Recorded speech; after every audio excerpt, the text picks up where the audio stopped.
Okay, thank you very much. Thanks for staying. I realize that now it's getting late, an hour and a half of people speaking. So hopefully I'll be able to keep you awake with some of these interesting ideas. The title of the talk is Transhumanism, Ethical and Existential Dilemmas of Moral Enhancement via Brain Chips. That's really a mouthful, but hopefully in these few minutes you'll be able to understand what this is all about. So let's talk about transhumanism. For those of you who aren't familiar, transhumanism is basically transitioning humans to upgrade us via technology. AI has made this really interesting, but we've been doing it for many years. We've been making what are called cyborgs. Cyborgs is a contraction of cybernetics, technology, and organisms, people. We have cochlear implants, retinal implants, RFID implants. Already in 2004, a guy by the name of Neil Harbison implanted an antenna into his head. He walks around with this thing in his skull. It brings all kinds of electromagnetic radiation. He can get Wi-Fi, satellite, straight to his brain. But what's really interesting for us, as we said, are brain enhancements. And that's also been talked about for quite a while. In 2014, there was an article that talked about upgrading us by putting memory in our heads. Instead of going to our iPhones to get our information, we'll have a chip directly in our brain, and we don't need to access external devices. It was talked about in 2019 that we would not only add memory chips to our brains, we could add ALUs, arithmetic logic units. We can become smarter, faster, better with the way we think. But what's really interesting for us, I think, is that Elon Musk already in January of last year implanted a brain chip in a human being successfully. And I think he's already done it now a few times over. And this really brings us to the question of the talk, the ethics of using brain implants to upgrade yourself. Is this really something we want to be doing? Is this where we want to take humanity? So before we get to answer that, I want to throw out one more idea as a sort of introduction, and that's apocalyptic AI. Apocalyptic AI is the idea that artificial intelligence is bringing about the eschatological visions, the apocalyptic visions of religions like Judaism, Christianity, etc. To bring you one of the ideas of apocalyptic visions from Judaism, so I'll bring you the one relevant quote. There are many ideas about what are supposed to happen in the end of days. This Gemara from Masechet Sukkah says as follows: La'atid lavo mevio hakadosh baruch hu leyetzer hara veshochato. In the time to come, God is going to take the Yetzer Hara, the evil inclination, and he's going to slaughter it.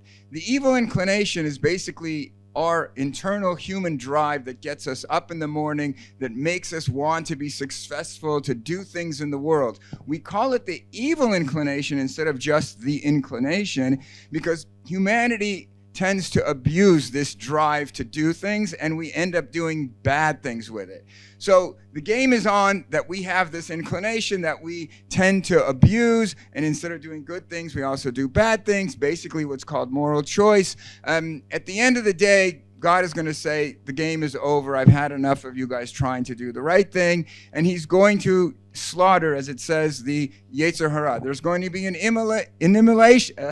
elimination of this tendency to do bad, and that is going to bring about the end of days where everybody acts nice to everybody.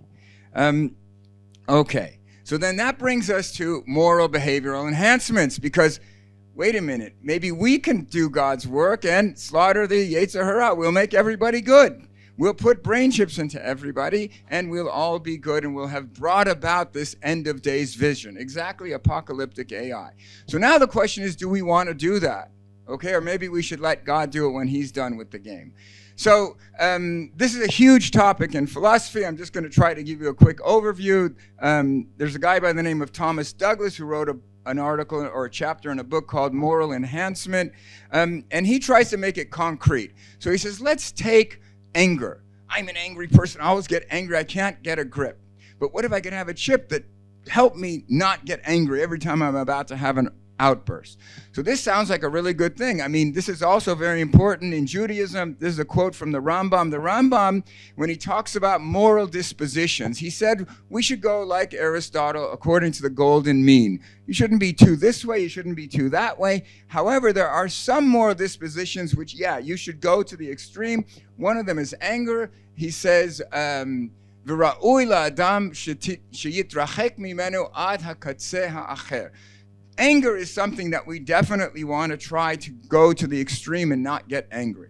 So if I can put a chip in my head that will help me do this, is that a good thing or a bad thing? So Thomas Douglas brings like 9 main points that people are discussing. I bring 5 of the main ones here. The first one is objectionable means. People say, no, you have no business putting a chip in your brain that's going to help you stop being angry, because that's not natural.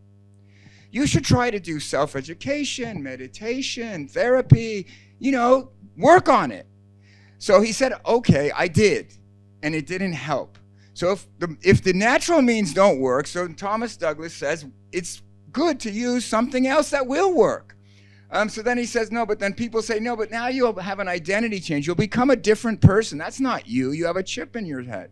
So he says, it's me that now I'm not angry. And so that's a better version of me. He says, then people say, no, but there might be bad outcomes. So Thomas Douglas says, no, there will be only good outcomes because I'm not going to get angry and the people around me are going to benefit as well. He says people object because of objectionable motives. You're not accepting yourself. You want to change too much. You should accept who you are. So Thomas Douglas says, no, I should accept the good things and I should try to fix the bad things. So if I can fix it with a chip, what is wrong with that? And finally, he says, people say, no, but now that's going to restrict your freedom. You're going to have this chip. You're not going to be able to get angry. You're limiting your freedom. So Thomas Douglas says, no, just the opposite. Now I have more freedom. Now I can hold down a job instead of screaming at my boss. Now I can have a relationship instead of ruining it with whoever I'm with. So anyway, these are the arguments that are the back and forth of should we be doing this moral enhancement or not. I also want to bring you a classic Jewish text. The Jews have been thinking about these things for 3,000 years. We've been writing about them. I mean, we're called the people of the book. That book is a book of ethics. And I should say that the Rosh Yeshiva of Yeshivat Har Etzion, Yaakov Meidan, he said, when we don't have thought experiments, our ethics are written in blood. So that's to say that when we talk about a trolley problem, it's a real problem. It exists already in the Gemara Yerushalmi, but that's a different talk. Anyway, so this is the classic Jewish text that talks about should we be improving humanity in every way possible. We don't have time to go through the whole story. I'll just say it outside. Turnus Rufus, this evil Roman emperor, comes to Rabbi Akiva, one of the great thinkers in Jewish thought, and he says to him, what is better, the way God made things or the way humans made things?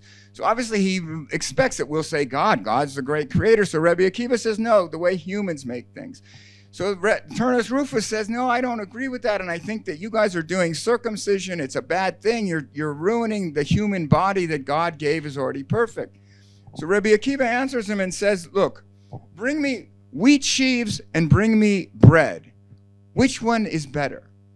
So obviously God made the raw materials, but you can't do anything with that. Now you have bread, you can eat it. Man's products are better. He says, bring me flax and bring me linen garments. Obviously the clothing is much better than with just all these weeds or flowers or whatever they are.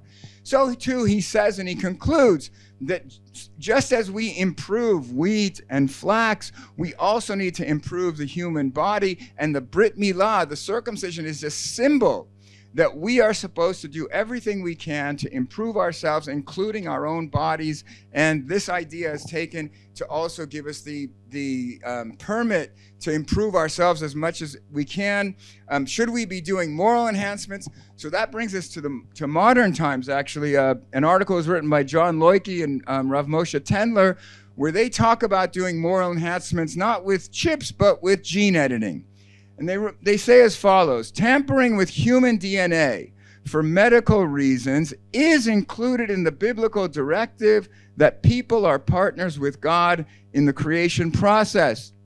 The question is, how would halacha, Jewish law, address the issue of gene editing to enhance or modify behavioral characteristics? Exactly our question. So they go through a whole bunch of explanations. At one point, they bring the Tiferet Yisrael Lifshitz. He wrote a commentary on the Mishnah where he says as follows: Shekol davar shelo neida tam la'usro mutar hu bli tam. We look through the corpus of Jewish thought to try to see what is permitted, what is forbidden. If we don't see something that says it's not allowed, so we can assume that it is allowed. Okay, this gives a lot of room to Loiki and Tendler, and they say, yes, you can do, Jewish law would permit gene editing for behavioral modifications. They say technically we cannot safely predict the outcomes of genetic manipulation today, so we wouldn't say you could do it until we know that it's safe and good and all that stuff. I would say this is nice technically, but Jewish law, halacha, also needs to take into account ethics. And I believe that halacha is really the embodiment of ethical thought.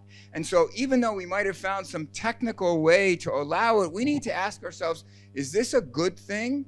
And so I would say that if we genetically or by brain chips modify somebody's human behavior, their moral choices, okay, we are asking now not just an ethical question, but an existential question. Free will and moral choice are linked inherently. There's a Gemara in Brachot that says, "Akol bidei shamayim chutz mi yirat shamayim." Everything is in the hands of heaven except the fear of heaven. What that is saying is that you really don't have much free choice if you're going to go to lunch now and you'll pick a Coke or a Pepsi or a 7-Up. These are all determined by all kinds of influences, etc., our milieu and all of these things. Where do you have free choice? Are you going to pay for that Coke? Or are you going to steal it? This is also brought about by the Rambam. He says in Hilchot Tshuva, I'll read from here, Reshut lakol adam netuna. Every individual has free will. But then he goes on and he explains, where do you have free will? אם רצה להטות עצמו לדרך טובה, להיות צדיק, הרשות בידו, ואם רצה להטות עצמו לדרך הרעה, להיות רשע, הרשות בידו. If you want to be a good person and be righteous, you have free will. If you want to be a bad person and do bad things, you have free will. So what he is saying here is explicitly what was in the Gemara. You have free will in your moral choices. He goes on and he says, "V'davar ze ikar gadol." This is a fundamental principle of the way we look at the world. But he goes on again to say, where does this free will principle play out? In good and bad. He brings all kinds of quotes from the Bible that show that we believe in free will in choosing between hatov v'hara, ben hatovim v'hara'im. So again, the idea is that we have free will in our moral choices. You don't have to be a Talmudic scholar to believe this. Also, Immanuel Kant said it very clearly in his Groundwork of Metaphysics and Morals. A free will and a will under moral laws are one and the same. To act morally is to exercise freedom.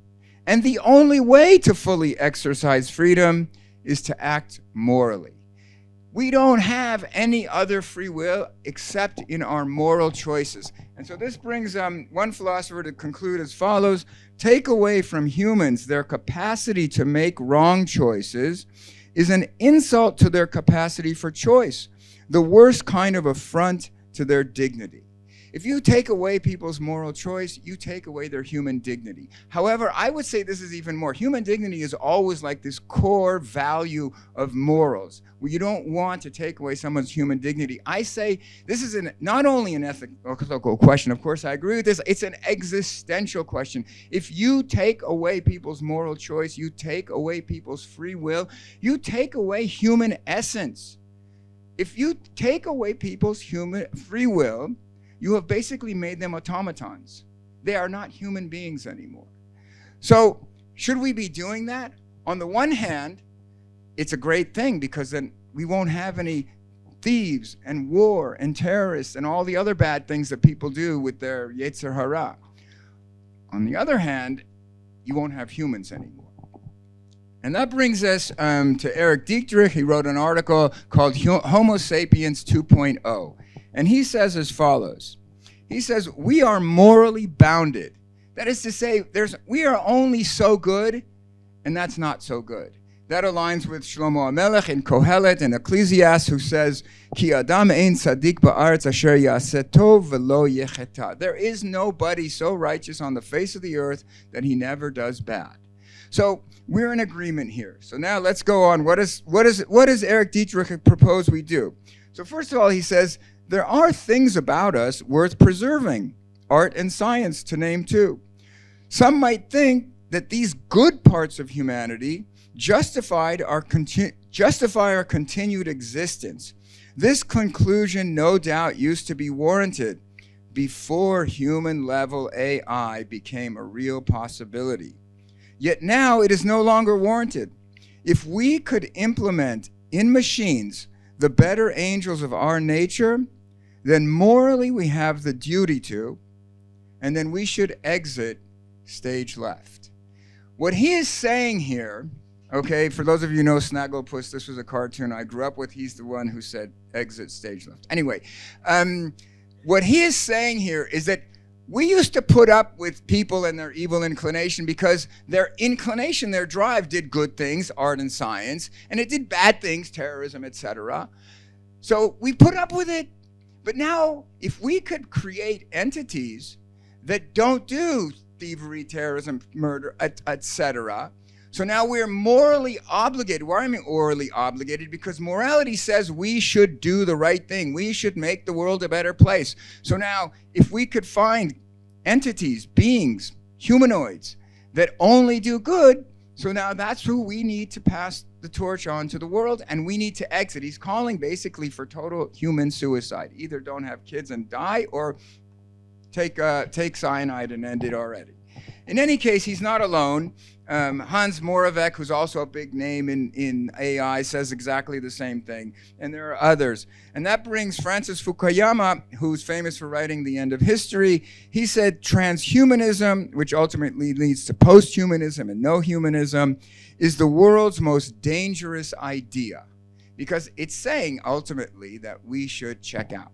Now, what's really interesting about this is I told you that the Jews have been writing and thinking about this thing for thousands of years. And in fact, the discussion that Eric Dietrich brings up is found in the Gemara in a Masechet Eruvin. It says, Shtei shanim umechza nechlaku Beit Shammai u Beit Hillel. For 2.5 years, the school of Bev Shammai and the school of Hillel, they argued about exactly this point.